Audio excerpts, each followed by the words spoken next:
ஆமென் ஆமென். ಅಪೊಸ್ತಲರ ಪುಸ್ತಕ 2வது அதிகாரத்தை திருப்பிக் கொள்ளுங்கள். ಅಪೊಸ್ತಲರ ಕೃತ್ಯಗಳು 2ನೇ ಅಧ್ಯಾಯಕ್ಕೆ ನಮ್ಮ ಸತ್ಯವೇದವನ್ನು ತಿರುಗಿಸಿಕೊಳ್ಳೋಣ. நம்மளுக்கு தெரியும் இந்த மாதம் வந்து பெந்தெகோஸ்த் இந்த பண்டிகை வரப்போகிறது, வர ஞாயிற்றுக்கிழமை.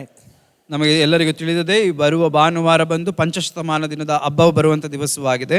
அதாவது இயேசு உயிர் தெழுந்த நாள் ஈஸ்டர்க்கோ வர ஞாயிற்றுக்கிழமைக்கோ 50வது நாள் ஆகுது. ಅದು ಕರ್ತನಾದಂಥ ಯೇಸು ಕ್ರಿಸ್ತನು ಪುನರುತ್ಥಾನಗೊಂಡಂಥ ಹಬ್ಬದ ದಿವಸದಿಂದ ಮತ್ತು ಪಂಚಶತಮಾನ ದಿನದ ಹಬ್ಬಕ್ಕೆ 50 ದಿನಗಳಾಗುತ್ತದೆ. பெந்தெகோஸ்த்னா என்னன்னாக்கா 50வது நாள். ಪಂಚಶತಮಾನ ದಿನ ಎಂಬುದಾಗಿ ಹೇಳುವಂಥದ್ದಾದರೆ ಏನೆಂಬುದಾಗಿ ಹೇಳುವುದಾದರೆ 50ನೇ ದಿನ. இயேசு உயிர் தெழுந்த நாள் ஈஸ்டருக்கோ வர ஞாயிற்றுக்கிழமைக்கு பார்த்தீங்கன்னா 50வது நாள், அது பெந்தெகோஸ்த் பண்டிகை நாளாக இருக்கிற பொழுது எல்லாம் உலகத்தில் எல்லாரும் கொண்டாடுவார்கள். ಅಲ್ಲಿ ಯೇಸು ಕ್ರಿಸ್ತನು ಪುನರುತ್ಥಾನಗೊಂಡಂಥ ಹಬ್ಬದ ದಿವಸದಿಂದ ಹಿಡಿದು ಬರುವ ಭಾನುವಾರ ದಿನಗಳಿಗೆ ನೋಡಬೇಕಾದರೆ ಅದು 50ನೇ ದಿನವಾಗಿರ್ತದೆ. ಲೋಕದ ಪೂರ್ತಿಯಾಗಿ ಪಂಚಶತಮಾನ ದಿನದ ಹಬ್ಬ ಎಂಬುದಾಗಿ ಹೇಳಿ ಅದನ್ನು ಆಚರಿಸುತ್ತಾರೆ. இன்னைக்கு கம்யூனியன் சர்வீஸ் இருக்கிறது. ಈ ದಿನದಲ್ಲಿ ಕರ್ತನ ಪವಿತ್ರ ಭೋಜನ ಸಂಸ್ಕಾರ ಉಂಟು. ನಾನು ಜಲ್ದಿ ಮುಗಿಸணும், ಆದಷ್ಟು ಬೇಗನೆ ಮುಗಿಸಬೇಕು. நிறைய நோட்ஸ் எழுதிக்கிறேன், ಅನೇಕ ಪುಟಗಳನ್ನು ಬರೆದಿಟ್ಟಿದ್ದೇನೆ. ஆனாக்கா அட்லீஸ்ட் ஒரு 2 பாயிண்ட்னா சுருக்கமாக சொல்லிட்டு அடுத்தது அப்படியே கண்டினியூ பண்ணலாம், அடுத்த சர்வீஸ்க்குன்னு யோசிக்கலாம்.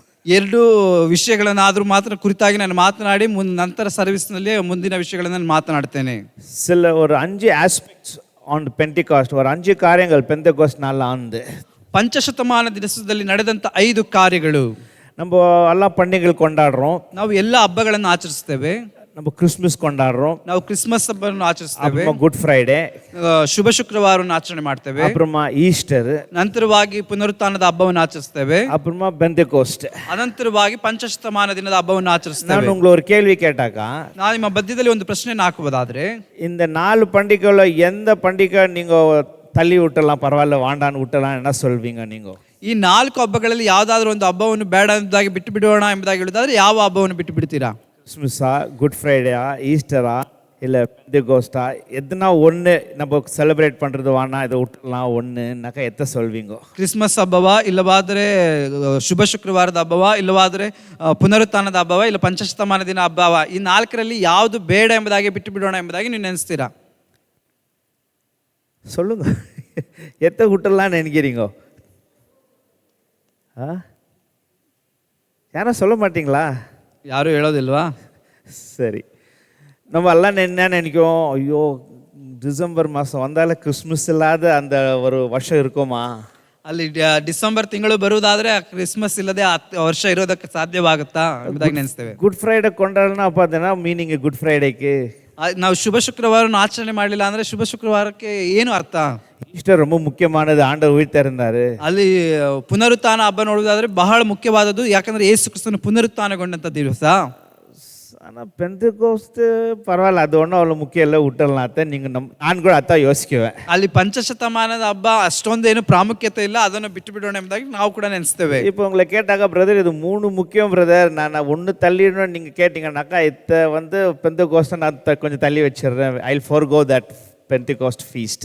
ನೀವು ಕೇಳೋದಾದ್ರೆ ಈ 3 ಹಬ್ಬಗಳನ್ನು ಬಿಟ್ಟು ಬಿಡೋದಕ್ಕಾಗಲ್ಲ, ಬೇಕಾದ್ರೆ ಪಂಚಶತಮಾನದ ಹಬ್ಬವನ್ನು ಬೇಕಾದ್ರೆ ನಾವು ತಳ್ಳಿ ಬಿಟ್ಟು ಬಿಡ್ತೇವೆ ಎಂಬುದಾಗಿ ನಾವು ಹೇಳ್ಬೋದು. பட் பாட்டம் லைன், பட் ஆண்டவருடைய வார்த்தையிலேருந்து ஆண்டவர் இன்னைக்கு வந்து பெந்தெகோஸ்டும் முக்கியமானது, இது இல்லைன்னா அது 3 ஒன்று யூஸ் இல்லைன்ட்டு சில இதுங்க சொல்கிறேன் ನಾನು இன்னைக்கு. ಈಗ ಪಂಚಶತಮಾನದ ಹಬ್ಬ ಪ್ರಾಮುಖ್ಯತೆ ಇಲ್ಲ ಎಂಬುದಾಗಿ ಹೇಳುವುದಾದ್ರೆ, ಅದು ಇಲ್ಲದೆ ಈ 3 ಹಬ್ಬಗಳಿಗೆ ಯಾವುದೇ ಮುಖ್ಯತ್ವ ಇಲ್ಲ ಎಂಬುದಾಗಿ ಹೇಳುವಂಥ ಕಾರ್ಯಗಳನ್ನು ನಾನು ನಿಮ್ಮ ಮಧ್ಯದಲ್ಲಿ ಹೇಳ್ತೇನೆ.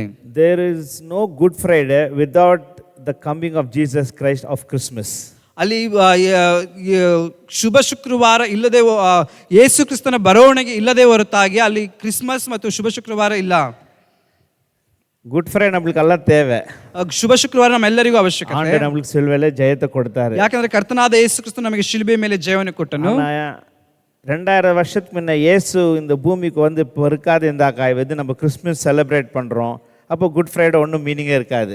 ಅಲ್ಲಿ ಯೇಸು ಕ್ರಿಸ್ತನ 2000 ವರ್ಷಗಳ ಹಿಂದೆ ಜನಿಸದೆ ಹೋಗಿರುವುದಾದ ಜನಿಸಿದ್ರ ನಿಮಿತ್ತವಾಗಿ ನಾವು ಗುಡ್ ಫ್ರೈಡೇನ ಆಚರಣೆ ಮಾಡ್ತೇವೆ.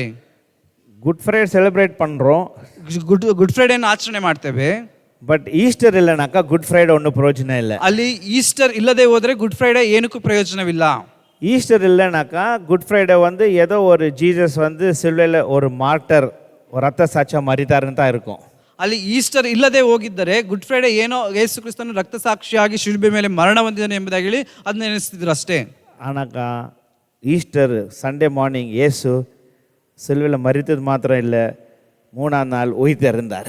ಅಲ್ಲಿ ಕರ್ತನಾದ ಯೇಸು ಕ್ರಿಸ್ತನು ಶಿಲುಬೆಯಲ್ಲಿ ಮರಣ ಹೊಂದಿದ್ದು ಮಾತ್ರವಲ್ಲ, 3ನೇ ದಿವಸ ಭಾನುವಾರ ದಿವಸದಲ್ಲಿ ಆತನು ಪುನರುತ್ಥಾನಗೊಂಡು ಜೀವಂತವಾಗಿ ಎದ್ದನು.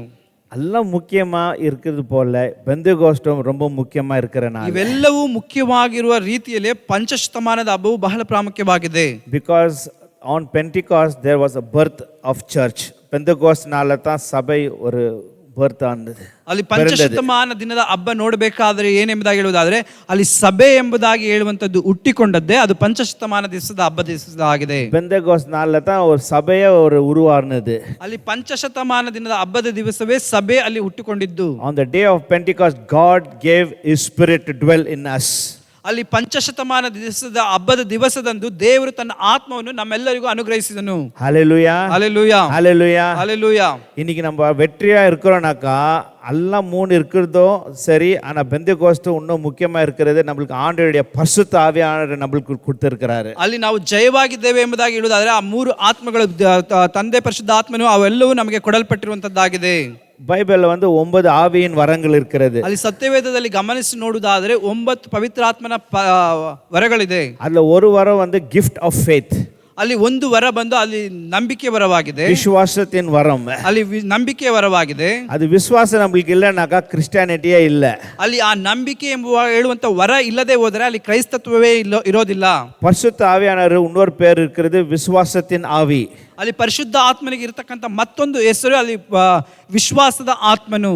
அந்த கிஃப்ட் ஆஃப் ஸ்பிரிட், அந்த ஆவியால தான் நம்ம நம்புகிறோம். கிறிஸ்மஸும் குட் ஃப்ரைடே இயேசு உயிர்த்தெழுந்தாருன்ட்டு அது யார் உதவி செய்யறதுன்னா ஆவியானவர் தான் நம்மளுக்கு உதவி செய்யறாத ನಂಬುறதுக்கு ವಿಶ್ವಾಸಿக்கிறதுக்கு. ಆ ಆತ್ಮನ ಮುಖಾಂತರವೇ ನಾವು ಕ್ರಿಸ್ಮಸ್ ಮತ್ತು ಗುಡ್ ಫ್ರೈಡೆ ಮತ್ತು ಪುನರುತ್ಥಾನದ ಹಬ್ಬವನ್ನು ಆಚರಣೆ ಮಾಡ್ತೇವೆ. ಯಾಕೆಂದ್ರೆ ಅವುಗಳ ಮೇಲೆ ಭರವಸೆ ಇಡುವುದಕ್ಕೆ, ಅದರ ಮೇಲೆ ವಿಶ್ವಾಸ ಇಡುವುದಕ್ಕೆ ಆ ಆತ್ಮನೇ ನಮಗೆ ವಿಶ್ವಾಸವನ್ನು, ನಂಬಿಕೆಯನ್ನು ಕೊಡುತ್ತಾನೆ. We have gift of faith. ನಾವು ನಂಬಿಕೆಯ ಆತ್ಮನು ಅದು ಪರಿಶುದ್ಧ ಆವಿಯಾನವರಾல வருது. ಅದು ಪರಿಶುದ್ಧ ಆತ್ಮನಿಂದ ಬರತಕ್ಕಂತ ಉಡುಗೊರೆ. And we have spirit of faith. ಅಲ್ಲಿ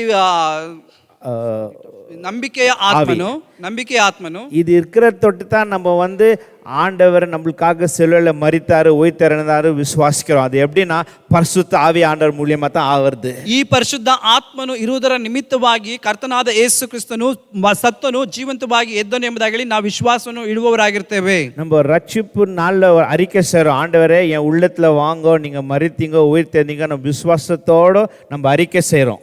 ನಾವು ರಕ್ಷಣೆ ಹೊಂದುವಂತ ದಿವಸದಲ್ಲಿ ಒಂದು ವಿಶ್ವಾಸವನ್ನು ಮಾಡ್ತೇವೆ. ದೇವರೇ ನೀನು ಒಳಗಡೆ ಬಾ, ನೀನು ಸತ್ತಿದ್ದಿ, ನೀನು ಜೀವಂತವಾಗಿದ್ದೀವಿ ಎಂಬುದಾಗಿ ಹೇಳಿ ನಾವು ಅರಿಕೆ ಮಾಡುವವರಾಗಿರ್ತೇವೆ. நம்ம சிலர்களை கேக்குறோம், நீங்க ரட்சிக்கப்பட்டிருக்கீங்களா? ನಾವು ಕೆಲವರನ್ನು ಕೇಳುತ್ತೇವೆ, ನೀವು ರಕ್ಷಣೆ ಹೊಂದಿದ್ದೀರಾ? நம்ம ரட்சிக்கப்பட்டிருக்கிறோமா? ನಾವು ರಕ್ಷಣೆ ಹೊಂದಿದ್ದೇವಾ? நம்ம என்ன சொல்றோம்? ஆமா.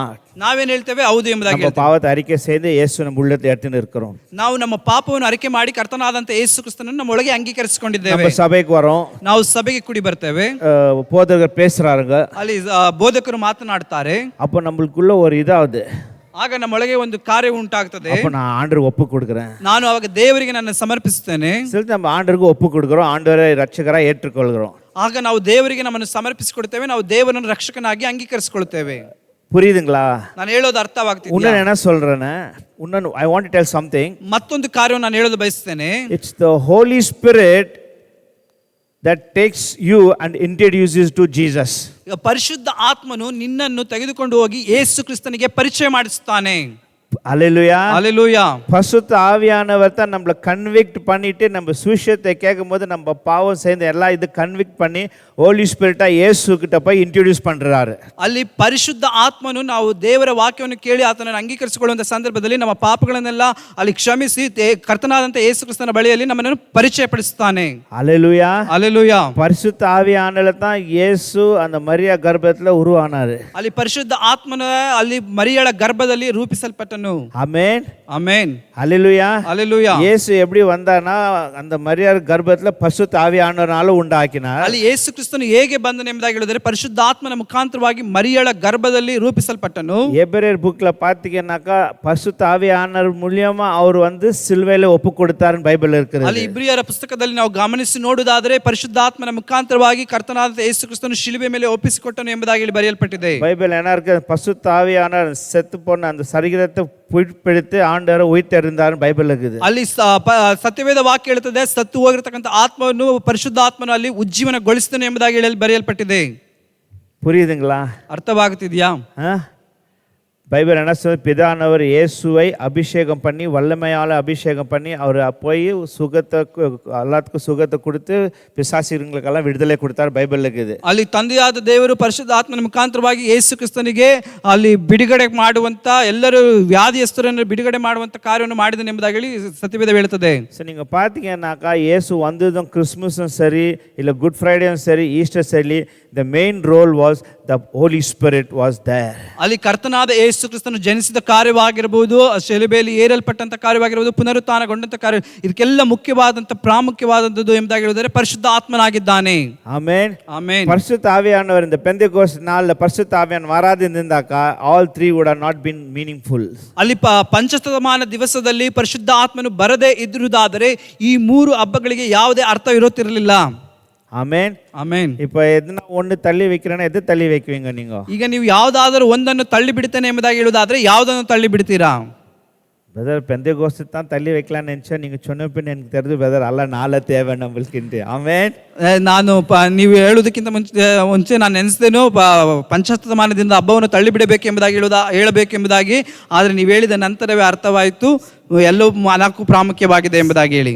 ஒரு 5 காரியம் நான் பேசணும்னு இருக்கிறேன். ನಾನು 5 ಕಾರ್ಯಗಳನ್ನು ಮಾತನಾಡಬೇಕೆಂಬುದಾಗಿ ಬಯಸುತ್ತೇನೆ. ஒன்றில் 2 சொல்லி முடிச்சிடுறேன், அடுத்தது ನೆಕ್ಸ್ಟ್ ಸರ್ವಿಸ್ல ಕಂಪ್ಲೀಟ್. ಒಂದಲ್ಲ 2 ಕಾರ್ಯಗಳನ್ನು ಹೇಳ್ತೇನೆ, ಇನ್ನ 3 ಉಳಿದಂತ ಕಾರ್ಯವನ್ನು ನಂತರದ ಆರಾಧನೆಯಲ್ಲಿ ನಾನು ಹೇಳ್ತೇನೆ. முதல் first thing is the benefit of Pentecost. இது ஒரு நம்மளுக்கு என்னன்னாக்கா ஒரு பாக்கியம் பெந்தெகோஸ்ட்னால என்ன ஆகுதுன்னு ஃபர்ஸ்ட் திங் இஸ், ಮೊದಲನೇ ಪಂಚಶತಮಾನದ ಹಬ್ಬದ ದಿವಸದಿಂದ ನಮಗೆ ಆಗತಕ್ಕಂತ ಭಾಗ್ಯ ಏನೆಂಬುದಾಗಿ ಹೇಳುವುದಾದ್ರೆ ಫಸ್ಟ್ ಥಿಂಗ್ ಇಸ್ ಪ್ರಾಮಿಸ್. ಮೊದಲನೇದಾಗಿ ಆತನ ವಾಗ್ದಾನ, ಪ್ರಮಾಣ. ஆண்டவர் ஒரு ப்ராமிஸ் கொடுக்குறாரு. ದೇವರು ನಮಗೆ ಒಂದು ಪ್ರಮಾಣವನ್ನು ಕೊಡುತ್ತಾನೆ. லூக் 24:49 படிக்கும் போது, ಲೂಕನು ಬರೆದ ಸುವಾರ್ತೆ 24ನೇ ಅಧ್ಯಾಯದ 49ನೇ ವಾಕ್ಯದಲ್ಲಿ, நான் பரலோகத்துக்கு போற பிதானவர் உங்களுக்கு ஒரு வாக்குத்தத்தத்தை கொடுத்துருக்கிறாரு, அது வரைக்கும் எருசலேம்ல இருங்கள், ஒரு மேலிருந்து வர ஒரு வஸ்திரத்தை வல்லமையான வஸ்திரத்தை பெற்றுக்கொள்ளுங்கன்னு பைபிள் இருக்கிறது. ಇಗೋ ನನ್ನ ತಂದೆಯು ವಾಗ್ದಾನ ಮಾಡಿದ್ದನ್ನು ನಿಮಗೆ ಕಳಿಸಿಕೊಡುತ್ತೇನೆ, ದೇವರು ಮೇಲಣ ಲೋಕದಿಂದ ನಿಮಗೆ ಶಕ್ತಿಯನ್ನು ಒದಗಿಸುವ ತನಕ ಈ ಪಟ್ಟಣದಲ್ಲೇ ಕಾದುಕೊಂಡಿರಿ ಎಂದು ಹೇಳಿದನು. ಲೂಕನು ಬರೆದ ಸುವಾರ್ತೆ 24ನೇ ಅಧ್ಯಾಯದ 49ನೇ ವಚನ. அங்க பாருங்க, இயேசு ஒரு வாக்குத்தத்தத்தை கொடுக்குறாரு. ಇಲ್ಲಿ ಕರ್ತನಾದ ಯೇಸು ಕ್ರಿಸ್ತನು ಒಂದು ವಾಗ್ದಾನವನ್ನು ಕೊಡುತ್ತಾನೆ. என்ன என் பிதானவர் வாக்குத்தத்தத்தை கொடுத்தாரு, அதை உங்களுக்கு நான் கொடுக்க போறேன். ನನ್ನ ತಂದೆಯಾದ ದೇವರು ನನಗೆ ಒಂದು ವಾಗ್ದಾನವನ್ನು ಕೊಟ್ಟಿದ್ದಾನೆ, ನಾನು ಅದನ್ನು ನಿಮಗೆ ಕೊಡುತ್ತೇನೆ. நீங்க வல்லமை மேலிருந்து வர வல்லமையை நீங்க பெற்றுக்கொள்ளுங்கள். ನೀವು ಮೇಲಿಂದ ಬರತಕ್ಕಂತ ಆತ್ಮನನ್ನು ಹೊಂದಿಕೊಳ್ಳಿರಿ, ಶಕ್ತಿಯನ್ನು ಹೊಂದಿಕೊಳ್ಳಿರಿ. அதே மாதிரி அப்போஸ்தலர் 1:4-5, ಅದೇ ರೀತಿಯಾಗಿ ಅಪೊಸ್ತಲರ ಕೃತ್ಯಗಳು 1ನೇ ಅಧ್ಯಾಯದ 4 ಮತ್ತು 5ನೇ ವಾಕ್ಯದಲ್ಲಿ ನೋಡ್ತೇವೆ. இயேசு ஒரு கட்டளை கொடுக்கிறாரு. ಅಲ್ಲಿ ಕರ್ತನಾದ ಯೇಸು ಕ್ರಿಸ್ತನು ಒಂದು ಆಜ್ಞೆಯನ್ನು ಕೊಡುತ್ತಾನೆ. எருசலேம் விட்டு போவாதீங்க, எருசலேம்ல நீங்க காத்துக்கொண்டு இருங்கள். ನೀವು ಯೆರೂಸಲೇಮನ್ನು ಬಿಟ್ಟು ಹೋಗಬೇಡ್ರಿ, ನೀವು ಯೆರೂಸಲೇಮಿನಲ್ಲೇ ಕಾದುಕೊಂಡಿರಿ ಎಂಬುದಾಗಿ ಹೇಳಿ. என் பிதானவர் உங்களுக்கு ஒரு வாக்குத்தத்தத்தை கொடுத்திருக்கிறாரு. ತಂದೆಯಾದ ದೇವರು ಒಂದು ವಾಗ್ದಾನವನ್ನು ಕೊಟ್ಟಿದ್ದಾನೆ. யோவான் ஸ்நானகர் உங்களுக்கு தண்ணியில ஞானஸ்தானம் கொடுப்பாரு. சில நாட்கள்ல பிதானவர் உங்களுக்கு பசுத்தாவினாலும் அக்கினினாலும் உங்களுக்கு ஞானஸ்தானம் கொடுப்பார் என்று ஆண்டவருடைய வாக்கு தத்தத்தை கொடுக்கிறார். ಯೋಹಾನನಂತೂ ನೀರಿನಲ್ಲಿ ದೀಕ್ಷಾ ಸ್ನಾನ ಮಾಡಿಸಿದನು, ನಿಮಗಾದರೂ ಇನ್ನು ಸ್ವಲ್ಪ ದಿನದೊಳಗೆ ಪವಿತ್ರಾತ್ಮದಲ್ಲಿ ಸ್ನಾನವಾಗುವುದು, ಆದ ಕಾರಣ ನೀವು ಯೆರೂಸಲೇಮಿನ ಬಿಟ್ಟು ಹೋಗದ ಹಾಗೆ ತಂದೆ ಮಾಡಿದಂತ ನೀವು ನನ್ನಿಂದ ಕೇಳದಂತ ವಾಗ್ದಾನಕ್ಕೆ ಕಾದುಕೊಂಡಿರ್ರಿ. இயேசு பரலோகத்தை ஏற்றுக்கொள்ளும் முதல் கடைசி வார்த்தை ஒன்று சொல்றாரு, அப்போஸ்தலர் 1:8. ಅಲ್ಲಿ ಕರ್ತನಾದಂತ ಯೇಸು ಕ್ರಿಸ್ತನು ಪರಲೋಕಕ್ಕೆ ಏರಿಸಲ್ಪಡುವಂತ ಸಂದರ್ಭದಲ್ಲಿ ಒಂದು ವಾಕ್ಯವನ್ನು ಹೇಳ್ತಾನೆ. ಅಪೊಸ್ತಲರ ಕೃತ್ಯಗಳು 1ನೇ ಅಧ್ಯಾಯದ 8ನೇ ವಾಕ್ಯದಲ್ಲಿ, you shall receive power when the Holy Ghost comes upon you. ಅಲ್ಲಿ ನೀವು ಪವಿತ್ರಾತ್ಮನ ಬಲವನ್ನು ನಿಮ್ಮ ಮೇಲೆ ಬರುವುದು, நீ எனக்கு சாட்சியா இருப்பீர்கள், ನೀವು ನನಗೆ ಸಾಕ್ಷಿಗಳಾಗಿರುವಿರಿ. ಅದು சொல்லிட்டு அவர் மேலே ஏற்றுக்கொள்ளப்படுறார். ಅದು ಆ ರೀತಿಯಾಗಿ ಹೇಳಿ ಆತನ ಮೇಲಕ್ಕೆ ಏರಿಸಲ್ಪಡ್ತಾನೆ. இதெல்லாம் இயேசு வந்து வாக்குத்தத்தத்தை கொடுக்குறாரு. ಇವೆಲ್ಲವನ್ನು ಕರ್ತನಾದಂತ ಯೇಸು ಕ್ರಿಸ್ತನು ವಾಗ್ದಾನವಾಗಿ ಕೊಡ್ತಾನೆ. அந்த சீஷர்களுக்கு 120 பேர் அங்க மேல் மாடியில் இருக்கிறார்கள். ಅಲ್ಲಿ ಯೇಸು ಕ್ರಿಸ್ತನ ಶಿಷ್ಯರು 120 ಮಂದಿ ಮೇಲಂತಸ್ತಿನ ಕಟ್ಟಡದಲ್ಲಿದ್ದಾರೆ. ಕಾತುಕೊಂಡಿರುங்கள், ಅಲ್ಲಿ ಅವರು ನೀವು ಕಾದುಕೊಂಡಿರಿ, மேலிருந்து ஒரு வல்லமை வரப்போகிறது. ಅಲ್ಲಿ ಮೇಲಿಂದ ಒಂದು ಶಕ್ತಿ ಇಳಿದು ಬರುತ್ತದೆ. பிதானர் வாக்குத்தத்தம் கொடுத்த மாதிரி ತಂದೆಯಾದ ದೇವರು ವಾಗ್ದಾನ ಮಾಡಿದ ರೀತಿಯಲ್ಲಿ யோவான் ஸ்தானம் தண்ணீர்ல ஞானஸ்தானம் கொடுக்குறான். ஆனா நான் உங்களுக்கு fire and the holy spirit I will baptise. ಅಲ್ಲಿ ಸ್ನಾನಿಕನಾದ ಯೋಹಾನನು ನೀರಿನಲ್ಲಿ ದೀಕ್ಷಾ ಸ್ನಾನ ಮಾಡಿಸ್ತಾನೆ, ನಾನು ನಿಮಗಾದರೂ ಪವಿತ್ರಾತ್ಮದಿಂದಲೂ ಬೆಂಕಿಯಿಂದಲೂ ನಿಮ್ಮನ್ನು ಅಭಿಷೇಕಿಸ್ತೇನೆ.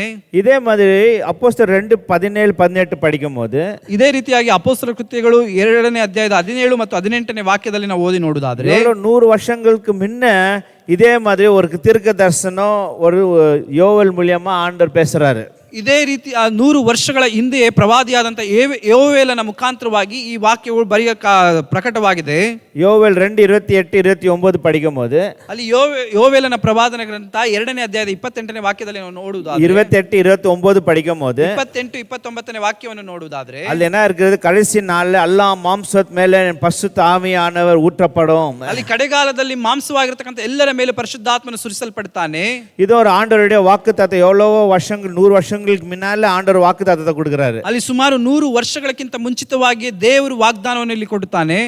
ಯೋವೇಲ್ 2:28-29 ಯೋವೇಲನ ಪ್ರವಾದನ ಗ್ರಂಥ 2ನೇ ಅಧ್ಯಾಯದ 28 ಮತ್ತು 29ನೇ ವಾಕ್ಯ. ತರುವಾಯ ನಾನು ಎಲ್ಲಾ ಮನುಷ್ಯನ ಮೇಲೆ ನನ್ನ ಆತ್ಮನು ಸುರಿಸುವೆನು, ನಿಮ್ಮಲ್ಲಿರುವ ಗಂಡಸರು ಹೆಂಗಸರು ಪ್ರವಾದಿಸುವರು, ನಿಮ್ಮ ಹಿರಿಯರಿಗೆ ಕನಸುಗಳು ಬೀಳುವವು, ನಿಮ್ಮ ಯೌವನಸ್ಥರಿಗೆ ದಿವ್ಯ ದರ್ಶನಗಳಾಗುವವು. ಇದಲ್ಲದೆ ಆ ದಿನದಲ್ಲಿ ದಾಸಿಯರ ಮೇಲೆಯೂ ನನ್ನ ಆತ್ಮವನ್ನು ಸುರಿಸುವೆನು. ಆಮೆನ್. ಇದೇ ಪೇದ್ರು வந்து ನೆನಕೂட்டு ವಾக்குத்தத்தத்தை சொல்றார். அப்போஸ்தலர் 2:17-18 பாருங்க. ಅಪೊಸ್ತಲರ ಕೃತ್ಯಗಳು 2ನೇ ಅಧ್ಯಾಯದ 17ನೇ ವಾಕ್ಯದಲ್ಲಿ ಶಿಷ್ಯನಾದಂತ ಪೇತ್ರನು ಅದನ್ನು ಆ ವಾಕ್ಯವನ್ನು ನೆನೆಸಿ ಹೇಳುತ್ತಾನೆ. ಕಡೆಯ ದಿವಸದಲ್ಲಿ ನಾನು ಎಲ್ಲಾ ಮನುಷ್ಯರ ಮೇಲೆ ನನ್ನ ಆತ್ಮವನ್ನು ಸುರಿಸುವೆನು, ನಿಮ್ಮಲ್ಲಿರುವ ಗಂಡಸರು ಹೆಂಗಸರು ಪ್ರವಾದಿಸುವರು, ನಿಮ್ಮ ಯೌವನಸ್ಥರಿಗೆ ದಿವ್ಯ ದರ್ಶನ ಾಗುವು, ನಿಮ್ಮ ಹಿರಿಯರಿಗೆ ಕನಸುಗಳು ಬೀಳುವುದು. ಇದಲ್ಲದೆ ಆ ದಿನದಲ್ಲಿ ನನ್ನ ದಾಸಿಯರ ಮೇಲೆಯೂ ನನ್ನ ಆತ್ಮವನ್ನು ಸುರಿಸುವೆನು. ಆಮೆನ್. எவ்வளோ வருஷங்களுக்கு பின்னால தீர்க்கதரிசி யோவேல் மூலியமா ஆண்டவர் தீர்க்கதரிசனமா சொல்றாரு, கடைசி நாட்கள்ல எல்லா மாம்சದ ಮೇಲೆ பரிசுத்த ಆವಿ ஊற்றப்படும். ಅಲ್ಲಿ ಪ್ರವಾದಿಯಾದ ಯೋವೇಲನ ಮುಖಾಂತರವಾಗಿ ಎಷ್ಟೋ ವರ್ಷಕ್ಕೆ ಮುಂಚೆ 100 ವರ್ಷಗಳಿಗಿಂತ ಮುಂಚಿತವಾಗಿಯೇ ಎಲ್ಲಾ ಮನುಷ್ಯರ ಮೇಲೆ ನನ್ನ ಪರಿಶುದ್ಧ ಆತ್ಮನು ಸುರಿಸಲ್ಪಡ್ತೇನೆ ಎಂಬುದಾಗಿ ಅವರು ಪ್ರವಾದನೆ ಮುಖಾಂತರವಾಗಿ ಅಲ್ಲಿ ಹೇಳ್ತಾರೆ. அந்த பெந்தெகோஸ்த் நாள்ல பேதுரு ஏஞ்சிட்ட வந்து இந்த வாக்குத்தத்தத்தை நினைக்கூட்டு சொல்றாரு, இதுதான் யோவேல் சொன்னது பரிசுத்த ஆவியானவர் உங்க மேல வரும்னு சொல்லிட்டு. ಅಲ್ಲಿ ಪಂಚಶತಮಾನ ದಿವಸದ ಹಬ್ಬದ ದಿವಸದ ಪೇತ್ರನು ಎದ್ದು ನಿಂತು ಹೇಳುತ್ತಾನೆ, ಯೋವೇಲನ ಮುಖಾಂತರವಾಗಿ ನುಡಿದಂತ ಪ್ರವಾದನ ವಾಕ್ಯ ಇದೆ ಎಂಬುದಾಗಿ ಅದನ್ನೆಲ್ಲರಿಗೂ ಜ್ಞಾಪಕಪಡಿಸುತ್ತಾನೆ. எந்த வாக்குத்தத்தம் எவ்வளோ 100 வருஷங்களுக்கு முன்னால சொன்னது பேதுரு சொல்லி அந்த வாக்குத்தத்தம் நிறைவேறுது அந்த பெந்தெகோஸ்த் நாள்ல. ಅಲ್ಲಿ 100 ವರ್ಷಗಳಿಗಿಂತ ಮುಂಚಿತವಾಗಿ ಹೇಳಲ್ಪಟ್ಟಂತ ವಾಗ್ದಾನವನ್ನು ಅಲ್ಲಿ ಪೇತ್ರನು ಎದ್ದು ನಿಂತು ಹೇಳುತ್ತಾನೆ, ಅದು ನೆರವೇರುವಂತ ಕಾಲ ಅದು ಪಂಚಶತಮಾನ ದಿವಸದಿಂದ ಆಗಿದೆ. Hallelujah. Hallelujah. Today I declare in the name of Jesus every promise of God will be fulfilled in your life and family in Jesus name. ನಾನು ಕರ್ತನಾದಂತ ಯೇಸು ಕ್ರಿಸ್ತನ ನಾಮದಲ್ಲಿ ನಿಮಗೆ ಬಿಡುಗಡೆ ಮಾಡ್ತೇನೆ. ಯೇಸು ಕ್ರಿಸ್ತನು ಮಾಡಿದಂತ ಎಲ್ಲಾ ವಾಗ್ದಾನಗಳನ್ನು ನಿಮ್ಮ ಜೀವಿತದಲ್ಲೂ ನಿಮ್ಮ ಕುಟುಂಬಗಳಲ್ಲಿ ಅದು ನೆರವೇರುವುದಾಗಿರಲಿ. Hallelujah. Hallelujah. Hallelujah. Hallelujah. யாரா ரட்சிப்பின் அனுபவத்தோட இருந்தாக்கா ஆண்டவருடைய வாக்குத்தத்தம் பாரு, ஆண்டவருடைய பரிசுத்த ஆவியால நிரம்புங்க.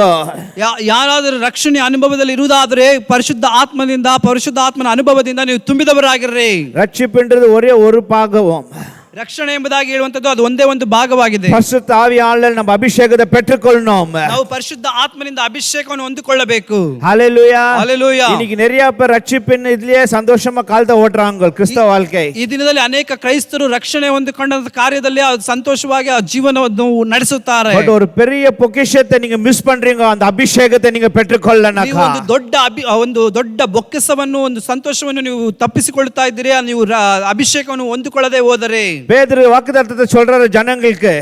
ಪೇತ್ರನು ಅಲ್ಲಿ ವಾಗ್ದಾನವನ್ನು ಹೇಳ್ತಾನೆ ತನ್ನ ಜನರಿಗೆ. இதுதான் தீர்க்கதரிசி ஜோயல் சொன்னது.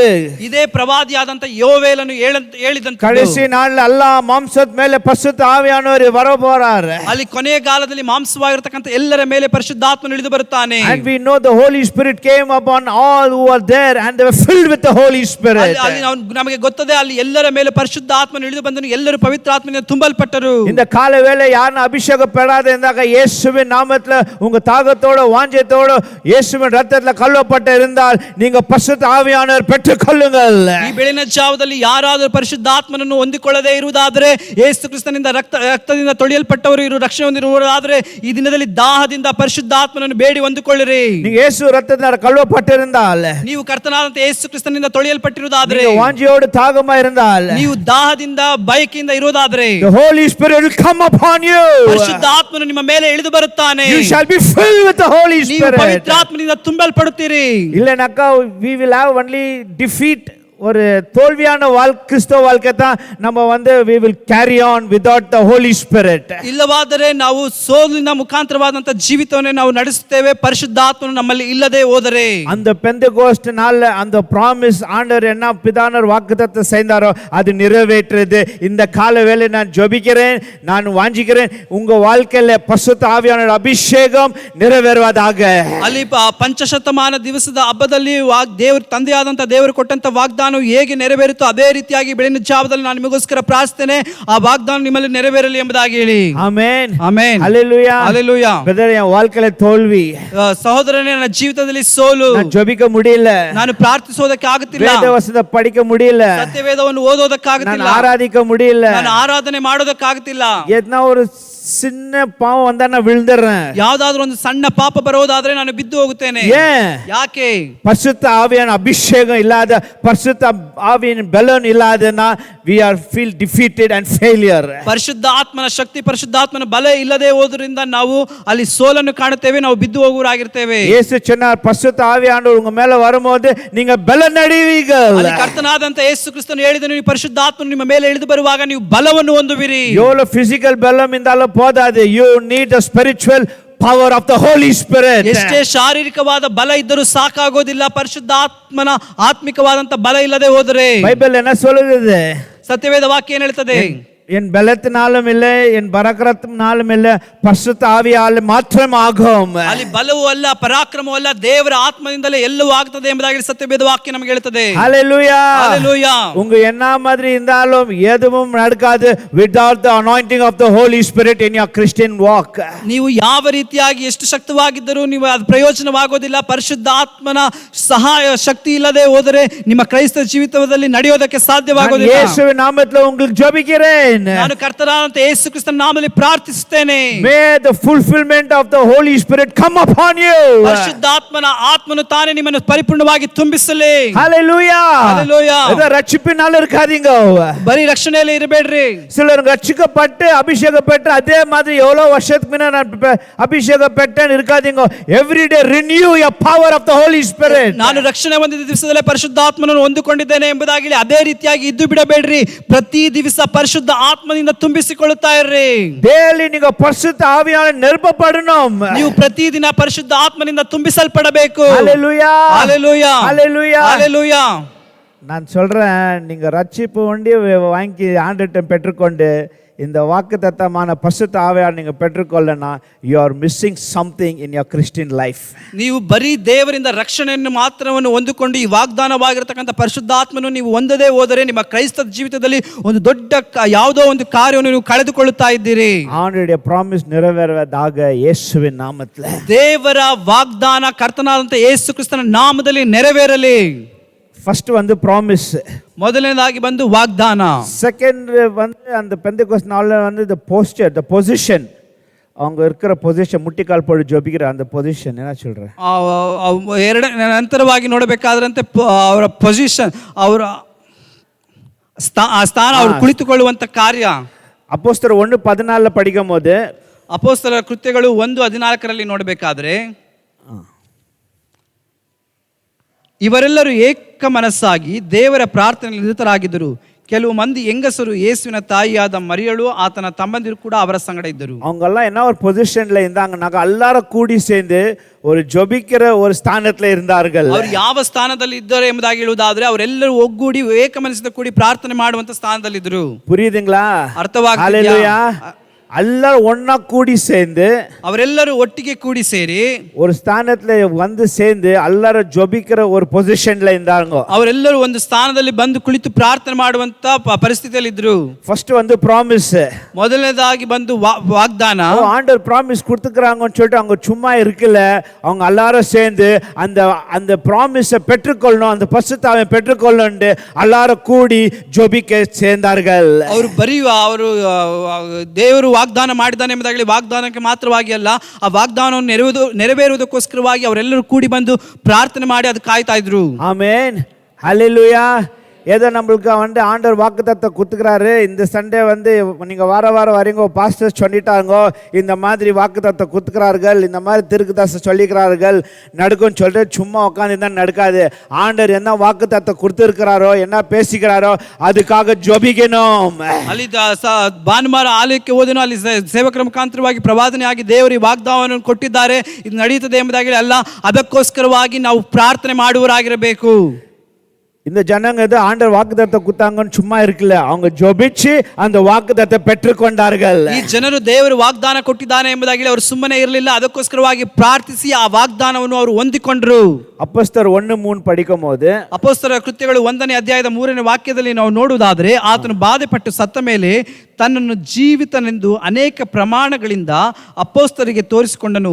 40 ದಿವಸಗಳ ತನಕ ಅವರಿಗೆ ಕಾಣಿಸಿಕೊಳ್ಳುತ್ತಾ ದೇವರ ರಾಜ್ಯದ ವಿಷಯವಾದ ಸಂಗತಿಗಳನ್ನು ಹೇಳುತ್ತಾ ಇದ್ದನು. 40 நாள் இயேசு வந்து அவங்களுக்கு தரிசனமாயி கர்த்தருடைய ராஜ்யத்தை பத்தி பேசினாரு. 40 ದಿವಸಗಳ ಕಾಲ ದೇವರು ಅವರಿಗೆ ದರ್ಶನವಾಗಿ ದೇವರ ರಾಜ್ಯದ ಕುರಿತಾಗಿ ಅವರೊಟ್ಟಿಗೆ ಮಾತನಾಡಿದನು. ஆண்டவர் ஈஸ்டர் அன்னைக்கு உயிர்த்தெழுந்தார். ಅಲ್ಲಿ ಕರ್ತನಾದಂತ ಯೇಸು ಕ್ರಿಸ್ತನು ಪುನರುತ್ಥಾನದ ಭಾನುವಾರ ದಿವಸದಲ್ಲಿ ಆತನು ಜೀವಂತವಾಗಿ அவர் ಇದ್ದನು. உயிர்த்தெழுந்தனோ நிறைய பேர் நினைச்சுக்கிறாங்க அவர் மோட்சத்துக்கு போயிட்டாருன்னு. ಅನೇಕ ಜನರು ನೆನೆಸುತ್ತಾರೆ ಆತನು ಜೀವಂತವಾಗಿ ಪುನರುತ್ಥಾನಗೊಂಡ ನಂತರ ಅವರು ಮೋಕ್ಷ ರಾಜ್ಯಕ್ಕೆ ಹೋದನು ಎಂಬುದಾಗಿ. ஆனா உயிர்த்தெழுந்து 40 நாள் இந்த பூமியில இருந்து சீஷருங்க கிட்டயும் மற்றவங்கிட்டும் தரிசனமாயி கர்த்தருடைய ராஜ்யத்தை பத்தி பேசினாருன்னு பைபிள் இருக்கிறது. ಆತನು ಪುನರುತ್ಥಾನಗೊಂಡ ನಂತರವಾಗಿ 40 ದಿವಸಗಳ ಕಾಲ ತನ್ನ ಶಿಷ್ಯರೊಟ್ಟಿಗೂ ಮತ್ತು ಅನೇಕ ಜನರ ಮಧ್ಯದಲ್ಲಿ ಅಲ್ಲಿ ದರ್ಶನವಾಗಿ ದೇವರ ರಾಜ್ಯದ ಕುರಿತಾಗಿ ಆತನು ಮಾತನಾಡಿದನು. 40 நாள் ஆயிட்டு 40 ದಿವಸಗಳಾದ ನಂತರ இயேசு வந்து சீஷருங்களை அழித்து இந்த பெத்தானியத்துல போயிட்டு அவங்களை ஆசீர்வதிக்கும் போது அந்த அந்த கிளவுட்ல இருந்து அப்படியே ஏற்றுக்கொள்ள வந்தார். ಅಲ್ಲಿ 40 ದಿನಗಳಾದ ನಂತರ ಅಲ್ಲಿ 40ನೇ ದಿವಸದಲ್ಲಿ ನೋಡಬೇಕಾದರೆ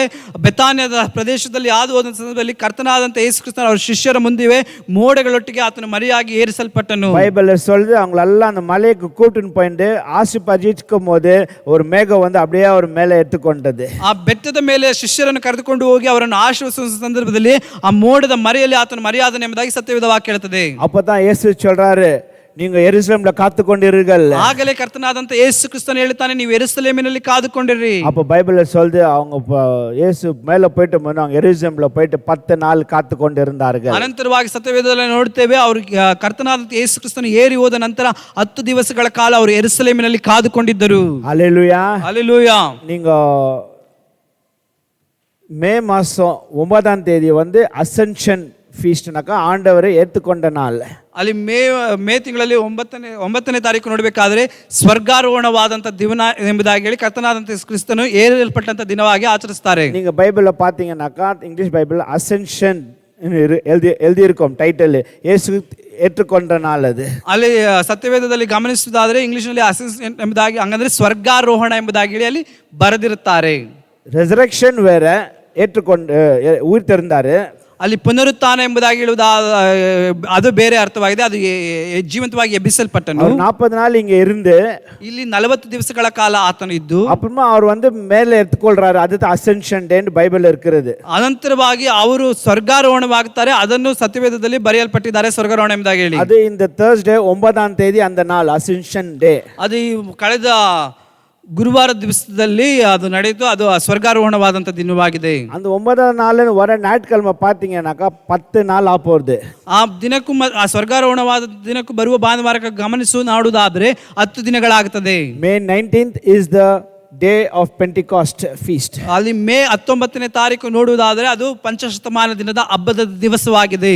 ஸோ அந்த நாள் தான் 10 நாள் அவங்க வந்து இயேசு எடுத்துக்கொள்ளும் போது 10 நாள் அவங்க எருசலேம்ல காத்திருக்கும் போது தான் 10ஆவது நாள் பரிசுத்த ஆவியானவர் வராரு. இயேசு உயிர்த்தெழுந்த ஈஸ்டரை பார்த்தீங்கன்னாக்கா 50வது நாள் ஆப்போது. ಅಲ್ಲಿ ನೋಡಬೇಕಾದಂತೆ ಕರ್ತನಾದಂಥ ಯೇಸು ಕ್ರಿಸ್ತನು ಅಲ್ಲಿ ಸ್ವರ್ಗಾರೋಹಣವಾದ ನಂತರ ಅವರು 10 ದಿವಸಗಳ ಕಾಲ ಯೆರೂಸಲೇಮಿನಲ್ಲಿ ಕಾದುಕೊಂಡಿರ್ತಾರೆ. ಅಲ್ಲಿ ನೋಡಬೇಕಾದ್ರೆ ಅದು 10 ದಿವಸಗಳಾಗಿರ್ತದೆ. ಮತ್ತು ಯೇಸು ಕ್ರಿಸ್ತನು ಪುನರುತ್ಥಾನಗೊಂಡಂಥ ದಿನದಿಂದ ನೆನೆಸುವುದಾದ್ರೆ ಅದು ಅಲ್ಲಿಗೆ 50 ದಿನಗಳಾಗಿರ್ತದೆ. ಅದೇ ಪಂಚಶತಮಾನ ದಿನದ ಹಬ್ಬವಾಗಿರ್ತದೆ. புரியுதுங்களா? ಅರ್ಥವಾಗ್ತಿದ್ಯಾ? பெந்தெகோஸ்ட்னா 50வது நாள். ಅಲ್ಲಿ ಪಂಚಶತಮಾನ ದಿವಸ ಎಂಬುದಾಗಿ ಹೇಳುವಾಗ 50 ದಿವಸಗಳು. இயேசு உயிர்த்தெழுந்தாரு.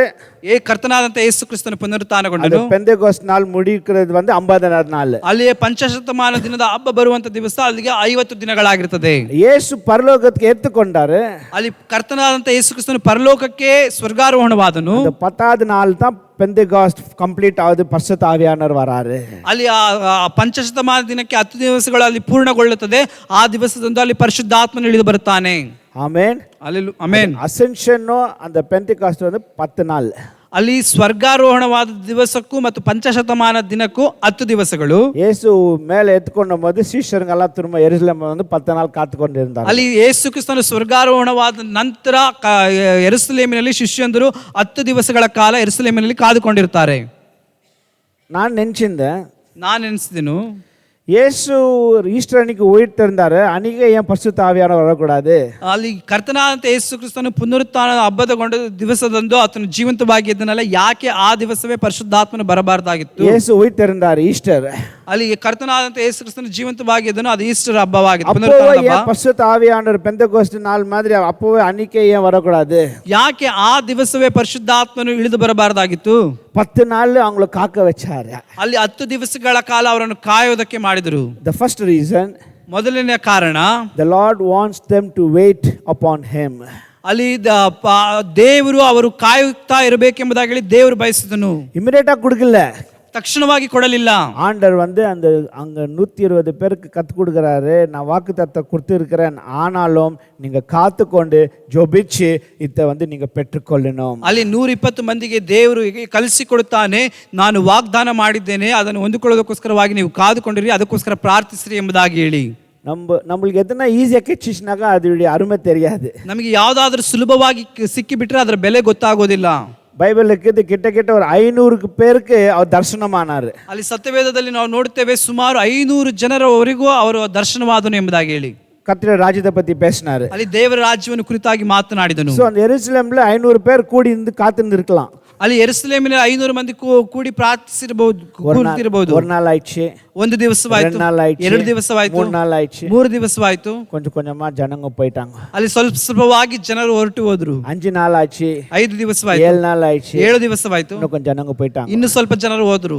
கட்சியில ಕೊನೆಯದಾಗಿ 10வது நாள்ல 500 பேர்ல வெறும் 120 பேர் மாத்திரம் மிச்சம் இருந்தார்கள். ಅಲ್ಲಿ ಕೊನೆಯ ದಿವಸದಲ್ಲಿ 10ನೇ ದಿವಸದಲ್ಲಿ 500 ಮಂದಿಯಲ್ಲಿ ಕೇವಲ 120 ಮಂದಿ ಮಾತ್ರ ಉಳಿಕೆಯಾಗಿದ್ದರು. 10வது நாள் பரிசுத்த ஆவியானவர் இறங்கி வந்தார். ಅಲ್ಲಿ 10ನೇ ದಿವಸ ಪರಿಶುದ್ಧಾತ್ಮನು ಇಳಿದು ಬಂದನು. பைபிள் என்ன இருக்குது? 10 நாளும் இந்த ஜனங்கள் 120 பேர் காத்துக்கொண்டு ஜெபிச்சு கொண்டு இருந்தார்கள். ಅಲ್ಲಿ ಸತ್ಯವೇದ ನಮಗೆ ಹೇಳುತ್ತದೆ, ಅಲ್ಲಿ 120 ಮಂದಿ 10 ದಿವಸಗಳ ಕಾಲ ಅವರು ಕೂಡಿ ಪ್ರಾರ್ಥಿಸ್ತಾ ಇದ್ದರು. ஆமென்.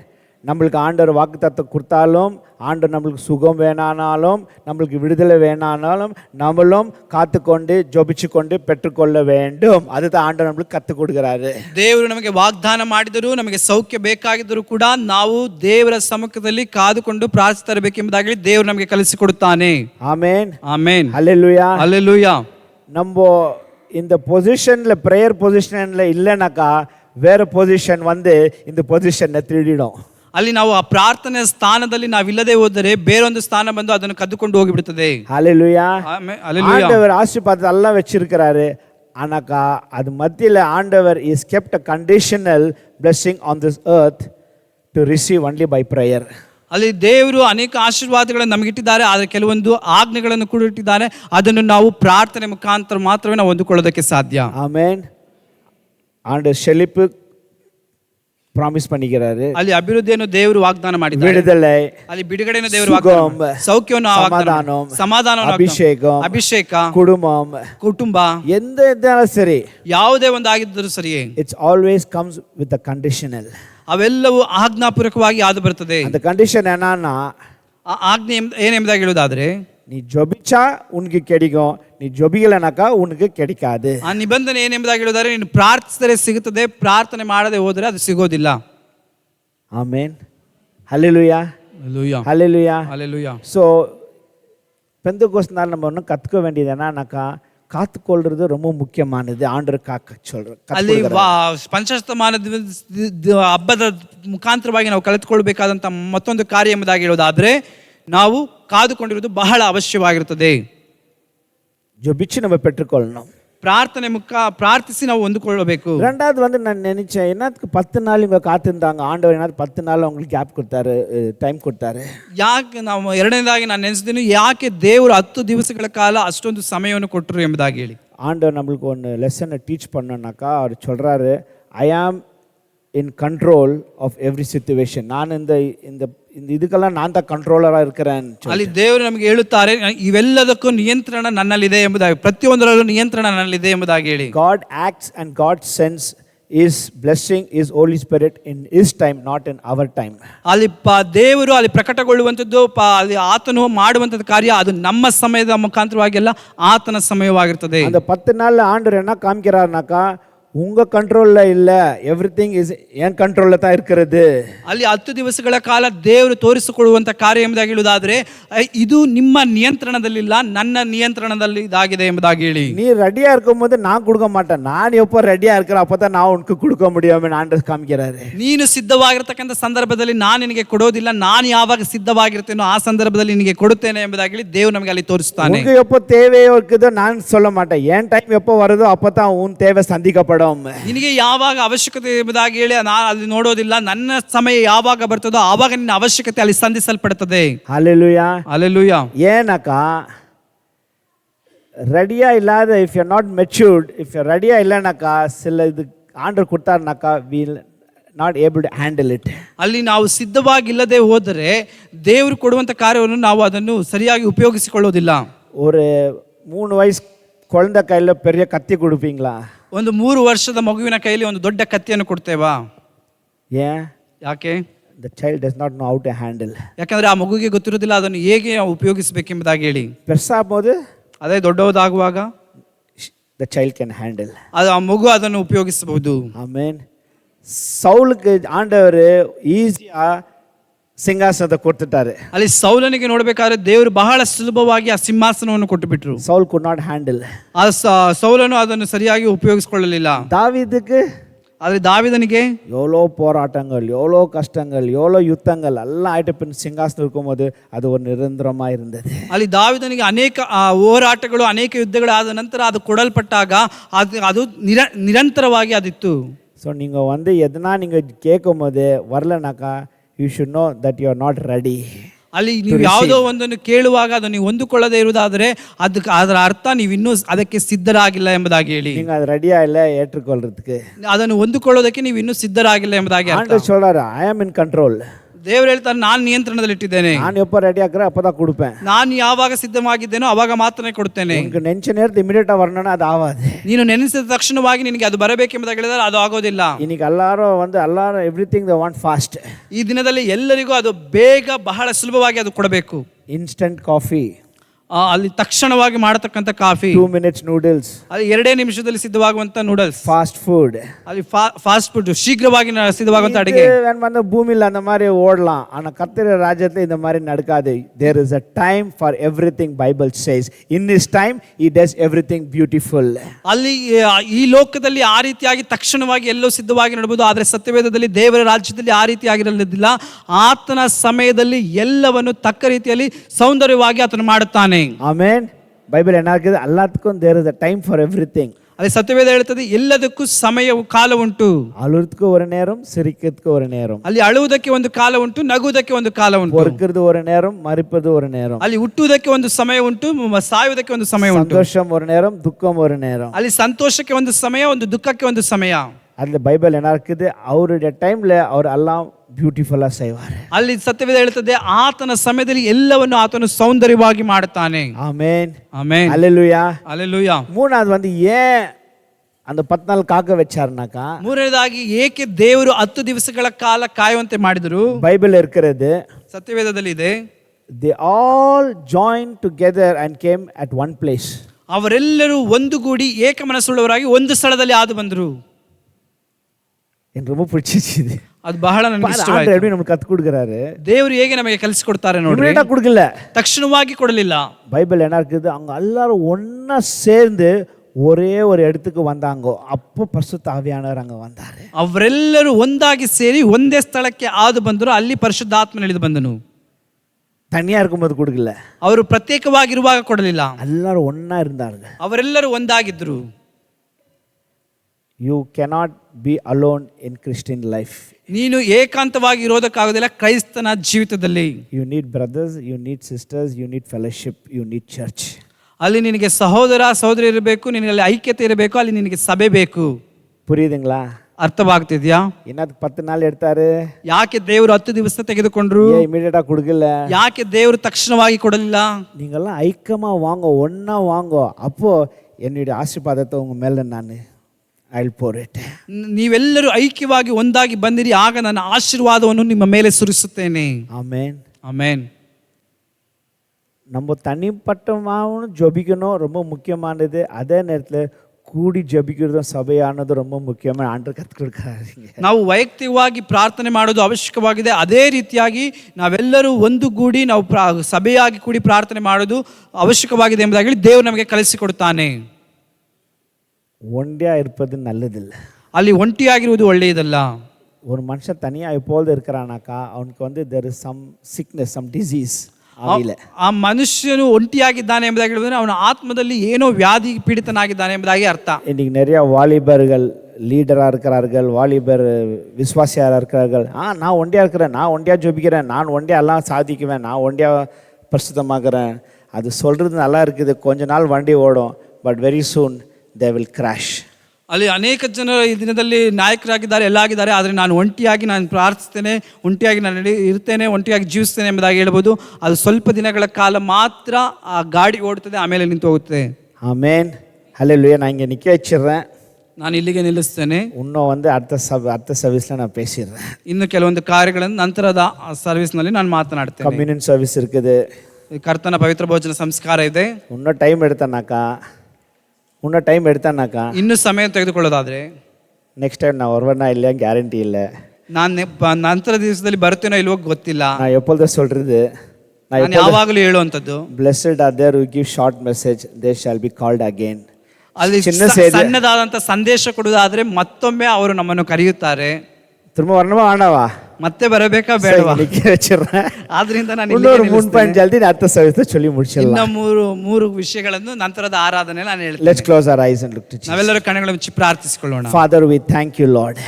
ತಂದೆಯಾದ ದೇವರೇ ನಿನಗೆ ವಂದಿಸ್ತೇವೆ. அப்பா, நான் இந்த கால வேளையில நம்ம வாஞ்சியோடு கேட்கிறோம் ராஜா, பரிசுத்த ஆவியினால நம்மள நெருப்புங்க அப்பா. ಈ ಬೆಳಗಿನ ಜಾವದಲ್ಲಿ ನಾವು ದಾಹದಿಂದ ಬೇಡುತ್ತೇವೆ, ಪರಿಶುದ್ಧಾತ್ಮನಿಂದ ನಮ್ಮನ್ನು ತುಂಬಿಸು. நான் மிஸ் பண்ணிட்டேன் ராஜா, இந்த பரிசுத்த அபிஷேகம் என் வாழ்க்கையில இல்லாதபடி. ದೇವರೇ, ನಾನು ಅನೇಕ ಕಾರ್ಯಗಳನ್ನು ಕಳೆದುಕೊಂಡು ಬಿಟ್ಟೆನು, ಪರಿಶುದ್ಧಾತ್ಮನ ಜೀವಿತದಲ್ಲಿ ಇಲ್ಲದೆ. Today I pray in Jesus name. ನಾನು ಕರ್ತನಾದಂತ ಯೇಸು ಕ್ರಿಸ್ತನ ನಾಮದಲ್ಲಿ ಈ ದಿನದಲ್ಲಿ ಪ್ರಾರ್ಥಿಸ್ತೇನೆ. பரிசுத்த ஆவியானவரೇ வாங்கோ. ಪರಿಶುದ್ಧಾತ್ಮನೇ ನೀನು ಬಾ, என்னை நெருப்புங்கப்பா. ನನ್ನನ್ನು ತುಂಬಿಸು. I need this anointing. ದೇವರೇ, ನನಗೆ ಈ ಅಭಿಷೇಕ ಬೇಕಾಗಿದೆ. என் கிறிஸ்தவ வாழ்ல ஒரு ஜெய ஜீவ வாழ்க்கை வேணும். பரிசுத்த ஆவியானவரே நீங்க வாங்கோ. ದೇವರೇ, ಈ ಕ್ರೈಸ್ತ ಜೀವಿತದಲ್ಲಿ ಒಂದು ಜಯದ ಜೀವಿತ ಬೇಕು. ಪರಿಶುದ್ಧಾತ್ಮನೇ ನೀನು ಬಾ. பரிசுத்த ஆவியானவருக்கு ஒரு பேர் இருக்கிறது. ಪರಿಶುದ್ಧಾತ್ಮನಿಗೆ ಒಂದು ಹೆಸರುಂಟು. Is a helper.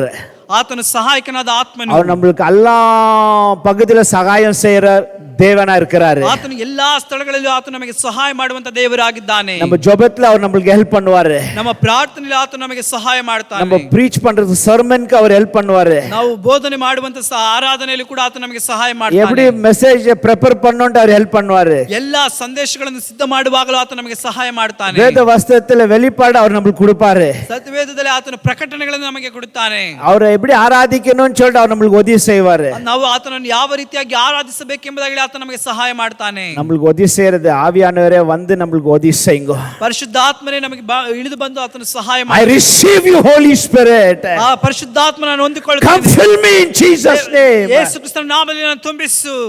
Thank you Jesus. ವಂದನೆ ಯೇಸುವೇ. Thank you Lord. ವಂದನೆ ದೇವರೇ. We praise you. ನಿನ್ನನ್ನು ಆರಾಧಿಸುತ್ತೇವೆ. We worship you. ನಿನ್ನನ್ನು ಆರಾಧಿಸುತ್ತೇವೆ. In Jesus name. ಯೇಸುವಿನ ನಾಮದಲ್ಲಿ. Amen. ಆಮೆನ್. Amen. ஹல்லேலூயா, ஹalleluya. ஹல்லேலூயா. ಅರಮಿಯಾನೆ ದೇವರ ವಚನத்தை நாம் கேட்டோம். ಸುಂದರವಾದ ದೇವರ ವಾಕ್ಯವನ್ನು ಕೇಳಿದೆವು. ಕರ್ತನ ನಮ್ಮೋடு ಕೂಡ பேசுகிறவராகவே காணப்பட்டு கொண்டிருக்கின்றார். ದೇವರು ನಮ್ಮೊಟ್ಟಿಗೆ ಮಾತನಾಡುವ ಹಾಗೆ ಕಾಣಲ್ಪಡುತ್ತಾನೆ. ஹல்லேலூயா, ஹalleluya, ஹல்லேலூயா, ஹalleluya, ஹல்லேலூயா. ஹalleluya. பரிசுத்த ஆவியை குறித்து மிக தெளிவாய் நம்முடைய பாஸ்டர் ஜூட் அவர்கள் பகிர்ந்து கொண்டாருங்க. ಪರಿಶುದ್ಧಾತ್ಮನ ಕುರಿತಾಗಿ ಬಹಳ ಸ್ಪಷ್ಟವಾಗಿ ಸೇವಕರು ಮಾತನಾಡಿದರು. ஹல்லேலூயா, ஹalleluya. பரிசுத்த ஆவி இல்லாதபடிக்கு நம்மால் ஒன்றும் செய்ய முடியாது என்பதை நாம் அறிந்து கொள்வது அவசியமாய் இருக்கிறது. ಪರಿಶುದ್ಧಾತ್ಮನು ಇಲ್ಲದೆ ನಾವೇನು ಕಾರ್ಯವನ್ನು ಮಾಡೋದಕ್ಕಾಗೋದಿಲ್ಲ ಎಂಬುದಾಗಿ ನಾವು ತಿಳಿದುಕೊಳ್ಳುವುದು ಬಹಳ ಅವಶ್ಯಕವಾಗಿದೆ. பாருங்க, நமக்கு இம்யூனிட்டி அதிகமாக இருந்ததுன்னா எந்த நோவும் வராது. ಅಲ್ಲಿ ರೋಗ ನಿರೋಧಕ ಶಕ್ತಿ ನಮಗೆ ಅಧಿಕವಾಗಿರುವುದಾದರೆ ಯಾವ ವ್ಯಾಧಿಯೂ ನಮಗೆ ಅಲ್ಲಿ ಬರೋದಿಲ್ಲ. அதுதான் பரிசுத்த ஆவியான். நமக்குள்ளே ஆவியான் இருந்தோம்னா பாவம் நம்ம கிட்டே நெருங்காது. ಅದೇ ಪರಿಶುದ್ಧಾತ್ಮನಾಗಿದ್ದಾನೆ. ಪರಿಶುದ್ಧಾತ್ಮ ನಮ್ಮಲ್ಲಿ ಇರುವುದಾದರೆ ಯಾವುದೇ ಪಾಪ ನಮ್ಮ ಹತ್ತಿರದಲ್ಲಿ ಬರೋದಿಲ್ಲ. டிசீஸ் இருக்கிறவங்களுக்கெல்லாம் போய் கேட்டிங்கன்னா சொல்லுவாங்க, அவனுக்கு அந்த இம்யூனிட்டி ரொம்ப கம்மியாயிடுச்சு. சில பேர் பாருங்க, கொரோனாக்கு அப்புறம் அவங்களுக்கு இம்யூனிட்டியே கம்மியாயிடுச்சு, அதுக்கப்புறம் எல்லா வியாதியும் வர ஆரம்பிச்சிருச்சு. ಅಲ್ಲಿ ವ್ಯಾಧಿ ಇರೋರನ್ನು ಹೋಗಿ ಕೇಳು ನೋಡುವುದಾದರೆ ಅವ್ರು ಹೇಳ್ತಾರೆ ಅಲ್ಲಿ ರೋಗ ನಿರೋಧಕ ಶಕ್ತಿ ಕಡಿಮೆ ಆಗಿ ಹೋದುದರಿಂದ ಈ ಕೊರೋನಾ ಬಂದ ನಂತರ ಕೇಳೋದಾದರೆ ಆ ಕೊರೋನಾ ಬಂದ ನಂತರವಾಗಿ ಆ ರೋಗ ನಿರೋಧಕ ಶಕ್ತಿ ಕಡಿಮೆ ಆದದ್ರಿಂದ ಯಾವುದನ್ನು ತಡೆಯೋದಕ್ಕೆ ಸಾಧ್ಯವಾಗುತ್ತಿಲ್ಲ ಎಂಬುದಾಗಿ. அப்படின்னா என்ன அர்த்தம்? அவன் சக்தி அவங்களே இல்லை. ಹಾಗಾದ್ರೆ ಏನರ್ಥ? ಆತನ ಶಕ್ತಿ ಆತನಲ್ಲಿ ಇಲ್ಲ ಎಂಬುದಾಗಿ. பரிசுத்த ஆவி வருகிற பொழுது பலன் அடைவீர்கள் வேதத்தில் வாசித்தபடினாலே ಅಲ್ಲಿ ಸತ್ಯವೇದದಲ್ಲಿ ನೋಡ್ತೇವೆ, ಪರಿಶುದ್ಧಾತ್ಮ ನಿಮ್ಮ ಮೇಲೆ ಬರುವಾಗ ನೀವು ಬಲವನ್ನು ಹೊಂದುತ್ತೀರಿ ಎಂಬುದಾಗಿ ಹೇಳಿ நாம் பரிசுத்த ஆவியை பெற்றுக்கொள்வது அவசியமாக இருக்கிறது. ನಾವು ಪರಿಶುದ್ಧಾತ್ಮನನ್ನು ಹೊಂದಿಕೊಳ್ಳುವುದು ಅವಶ್ಯಕವಾಗಿದೆ. கர்த்தங்களை ஆசீர்வதிப்பாராக. ದೇವರು ತಾನೇ ನಿಮ್ಮನ್ನು ಆಶೀರ್ವದಿಸಲಿ. கண்களை மூடி அப்படியே ஜெபிப்போம். ನಾವು ಕಣ್ಣುಗಳನ್ನು ಮುಚ್ಚಿ ಪ್ರಾರ್ಥಿಸಿಕೊಳ್ಳೋಣ. எங்களை அதிகமாய் நேசிக்கிற நல்ல பிதாவே, நமக்கு கொடான கொடி ஸ்தோத்திரத்தை ஏறெடுக்கின்றோம். இந்த காலை நேரத்தில் சுவாமி எங்களோடு நீர் பேசினபடினாலும் நமக்கு ஸ்தோத்திரம். பரிசுத்த ஆவியை பெற்றுக்கொள்வது அவசியம் என்று கர்த்தாவிகளோடு நீ இடைப்பட்டபடினாலும் நமக்கு ஸ்தோத்திரம். நாங்கள் எதையோ பெறுவதற்கு இந்த உலகத்தில் அங்கலாய்த்து கொண்டிருக்கின்றோம். வாழ்க்கை முழுதுமாய் எதையோ நாங்கள் தேடுகின்றோம், எதற்கோ காத்து கொண்டிருக்கின்றோம். ஆனாலும் ஆண்டவரே, முதலாவது தேவனுடைய ராஜ்யத்தையும் அவருடைய நீதியும் தேடுங்கள், அப்பொழுது இவைகளெல்லாம் கொடுக்கப்படும் என்று வேதத்திலே நீ சொல்லியிருக்கிறீரே, உமக்கு ஸ்தோத்திரம். நாங்கள் கர்த்தா பரிசுத்த ஆவி பெற்றுக்கொள்கிற பொழுது நீர் எங்களுடைய உதவியாளராக, ஆண்டவரே எங்களோடு கூட இருக்கிறவராக, எங்களுடைய எல்லா காரியங்களையும் பார்த்து கொள்வராக இருக்கிறபடினால் உமக்கு ஸ்தோத்திரம். அப்படிப்பட்டதான பரிசுத்த ஆவி நாங்கள் ஒவ்வொருவரும் காத்திருந்து பெற்றுக்கொள்ள உதவி செய்வீராக. பரிசுத்த ஆவி பெறாதவர்கள் ஆண்டவர் உம்முடைய சமூகத்திலே காத்திருந்து ஆண்டவரை பெற்றுக்கொள்வதற்கு உதவி செய்யும்படியாய் ஜெபிக்கின்றோம். தூது கொடுத்தான மகனுக்காக உமக்கு ஸ்தோத்திரம்.